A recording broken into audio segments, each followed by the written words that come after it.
What's going on, draft junkies?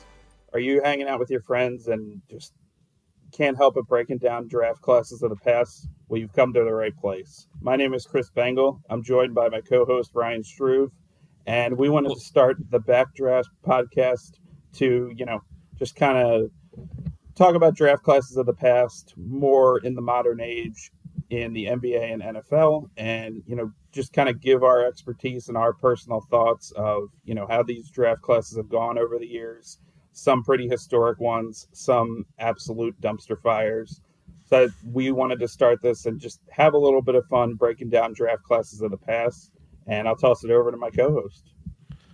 Yeah, hi, I'm Ryan Struve, and where this podcast really came from, and you can give our wives either credit or blame. Absolutely. Chris and I are related to each other by double marriage, so our wives are sisters of each other, and occasionally, I mean, we both like sports, and I think we both like drafts, um, and far too often we would just sit in the living room at night after the kids have gone to bed and just start talking about a random, NBA or NFL draft. Sometimes hockey or baseball, but mostly basketball or football. And we just found it really interesting. And so that our wife said, "Hey, you should try recording these because we think people would enjoy them." So that's what we're doing now, and no better time to start than after week 11 of the NFL season. Um, Chris, why do you like talking about drafts? I've always been a draft junkie going back to growing up. I feel like, whenever the NFL draft would come around, especially when it was a Saturday and Sunday thing, obviously now it's Thursday, Friday, Saturday, maybe took a little bit of the allure away, but used to love just sitting on the couch for those 12 hours. And, back then the teams got 15 seconds per pick, and it seemed like it took forever. The first round was like 5 hours long, and it was beyond ridiculous. But still, I've always enjoyed breaking down the draft. Kind of what I watch college football a lot. So, seeing the prospects go through the process and, some guys that, their draft stock goes through the roof as, you're getting close to draft season into the combine. I just always found that super interesting. So just being an avid football and basketball fan, I always gravitated towards the draft process and, kind of seeing how it changed from, when college football season's going on to when you get to April when the draft occurs.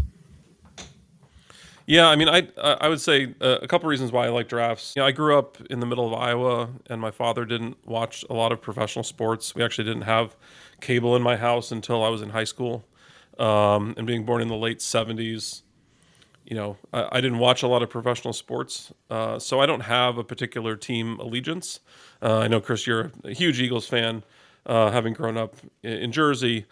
But I was kind of surrounded in Iowa by Bears fans and Chiefs fans, and the Rams were in St. Louis at the time, and Vikings fans, Packers fans. Like it was sort of a halo around that state, and I never really gravitated towards any of them because my father, who was in charge of the television on the weekends, he would watch Nebraska Cornhuskers football, but he never really watched the pro games. We'd watch the Super Bowl, but we wouldn't really watch any other games. And as a result, I think the draft is really fun because I don't have a particular team. I mean, as you know, Chris, I'm married into a Steelers family, and I root for them, obviously. But no matter what happens with the Steelers, I'm never going to root for them in the same way that somebody who grew up in Pittsburgh will.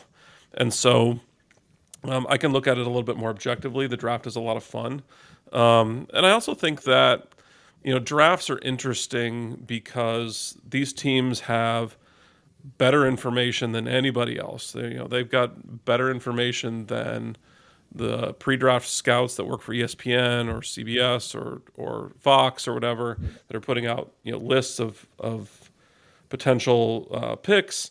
They're able to scout these players for years. They go to the combine. They have all of the best information imaginable and the best personnel on the planet to make this evaluation, and they just get it wrong so often. I find that so interesting, that they can have this great information, see these players play against their peers, and still, a 50% hit rate in the NFL draft is remarkable, remarkably good. And so I think that's interesting to watch, as everybody is so confident before the draft, and then after the draft we see that so often these picks are just wrong. So that's why I like drafts. I hope that we can share some of our draft knowledge with you going forward. You know, some personal stories, things if we attended a draft or just watching it on TV, just kind of the ins and outs of it. Um, I really think that this is going to be a lot of fun to deep dive into some of these first rounds. Obviously, we're not keeping it only to the first round, but it's going to be very interesting to see how the top 10 went in some of these drafts. And, just diving into maybe what a team's thought process was at that pick and, how everything turned out. I'm really looking forward to diving into this, and I think it's going to be a lot of fun. Yeah, me too. And we'll cover some current events and stuff that's going on at the time, or when drafts are approaching, when everybody's optimistic about their team in April. Um, I'm sure we'll do some discussion around that as well. But for now, that was hopefully that teased you into wanting to catch our next episodes. We hope to drop our episodes on Thursdays, um, going forward, so you have our thoughts heading into the weekend before you watch whatever games you're going to watch. Yeah, we're really excited about it. We're going to get into everything. I think we're going to alternate probably between NBA and NFL, kind of give, bounce around, not necessarily go in numerical year order, just kind of, you know, drafts that we find the most interesting and kind of go from there.